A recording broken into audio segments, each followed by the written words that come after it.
សូមស្វាគមន៍មកកាន់ Channel ឆ្នោតលៀបសំណាងមួយរបស់ Admin ថ្ងៃនេះ Admin មានលេខតម្រុយល្អៗរបស់ឆ្នោតយួនសម្រាប់ចែកជូនពុកម៉ែបងប្អូននៅថ្ងៃទី3 ខែ 12 ឆ្នាំ 2025 នេះដូចនេះ Admin មិនចង់ឲ្យចំណាយពេលវេលារបស់ពុកម៉ែបងប្អូនយូរតោះយើងមកតាមដានលេខតម្រុយរបស់យើងទាំងអស់គ្នាសម្រាប់លេខតម្រុយ2លេខមានលេខ84លេខ25សម្រាប់លេខតម្រុយអូស2លេខមានលេខតម្រុយទី1អូស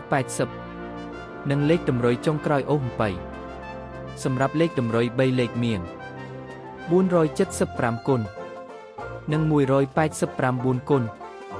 សម្រាប់លេខតម្រុយថ្ងៃនេះ Admin សូមជូនពរឲ្យពុកម៉ែបងប្អូនជួបតែសំណាងល្អទាំងអស់គ្នាហេងមានលាភមានជ័យ